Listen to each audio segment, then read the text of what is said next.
Daniel had always been a night owl, often choosing night shifts because he enjoyed the quiet solitude of the hours when most people were asleep. On a misty October night, he was driving home through the dense forests of Oregon. The road was winding and narrow, cutting through a thick stretch of trees that seemed to stretch endlessly in every direction. The fog hung heavy, and his headlights barely cut through it, casting an eerie, muted glow over the road ahead. As he approached a particularly sharp bend, Daniel felt his chest tighten. The road was quiet, too quiet. The only sound was the hum of his engine, and the only movement was the occasional branch swaying in the wind. He tightened his grip on the wheel, scanning the darkness as he drove, his senses on high alert. Out of nowhere, he saw a figure standing in the middle of the road, a tall, shadowy form cloaked in darkness. Instinct took over, and Daniel slammed on the brakes, swerving violently to avoid hitting the figure. His tires screeched as he fought for control, and the car veered off the road, nearly crashing into a tree. His heart pounded in his chest as he glanced around, trying to catch his breath, but when he looked back, the figure was gone, vanished, as if it had never been there. Trembling, Daniel took a moment to steady himself before slowly pulling back onto the road. As he drove, he couldn't shake the feeling that he wasn't alone. A chill settled over him, so cold it felt as if it were seeping into his bones. He adjusted the rearview mirror, and that's when he saw it. A faint, shadowy figure sitting in the back seat, its eyes glowing a soft, sinister red. Paralyzed with fear, Daniel gripped the steering wheel, his gaze fixed on the road ahead, hoping, praying that this was some sort of waking nightmare. The figure didn't move, didn't speak. It just stared at him, unblinking, a silent presence filling the car with dread. Mile after mile, it stayed there, watching him as he drove, until just as suddenly as it had appeared, it was gone. Days later, Daniel shared his experience with a local friend, who listened with a grave expression. His friend explained that years ago, a man had been hit and killed on that stretch of road.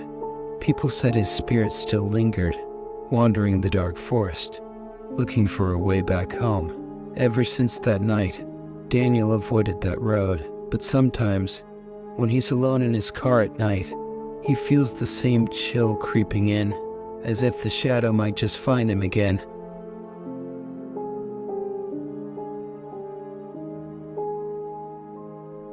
Katie and her friends were road tripping across Arizona, hoping to make it to a camping spot by sunrise. It was the perfect night for ghost stories, desolate stretches of highway, the hum of tires on the road, and a full moon casting eerie shadows over the landscape. They'd been telling each other horror stories all night, trying to outscare each other, but none of them could have guessed that one story would become terrifyingly real. Around 2 a.m., as they were winding through an isolated stretch of desert highway, they saw a woman standing by the side of the road, waving frantically. Her hair was matted, and her clothes were old-fashioned, like something from another time. Without thinking, Katie slowed down, and the woman climbed into the back seat, sliding in with a strange, unnatural silence. Katie and her friends tried to start a conversation, asking if she needed help or wanted a ride somewhere, but the woman didn't respond. She just stared out the window, her expression blank and emotionless. Her eyes seemed hollow, lost, like they'd seen something they couldn't forget. Then, suddenly she spoke. "This is where it happened," she said, her voice a hollow whisper, pointing to a bend in the road up ahead. Katie's heart skipped a beat as she slowed down, feeling an unease she couldn't explain. "What happened here?" she asked, glancing nervously at her friends. But the woman only repeated, "This is where I died." Katie's blood ran cold as she turned to look at her passenger, only to find that the woman was gone. She pulled the car over, her hands shaking as her friends frantically searched the back seat and the roadside, but the woman was nowhere to be found. They were miles from the nearest town, and there was no sign of her.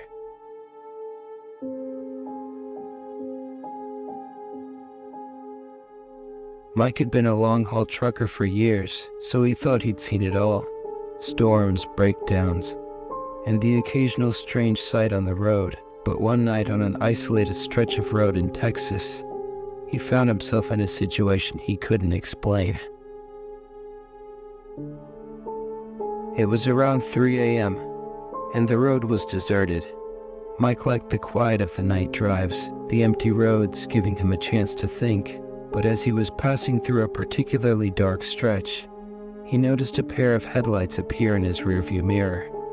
They were far behind him, just a faint glow in the distance, but something about them didn't sit right.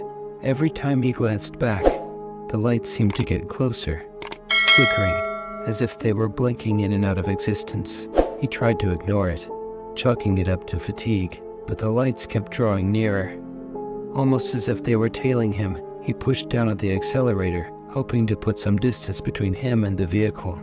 But the headlights only sped up to match his pace. Suddenly, the lights disappeared completely, leaving the road behind him pitch black. Mike felt a chill crawl up his spine, but before he could catch his breath, the lights reappeared, right behind his trailer, illuminating his cab with an unnatural, blinding glow. Panicked, he swerved onto the shoulder, pulling his truck to an abrupt stop. He expected to see the other vehicle pass by, or at least pull up alongside him. But when he looked back, the road was empty. The silence was deafening, and for a long moment, he sat in his truck, his heart racing,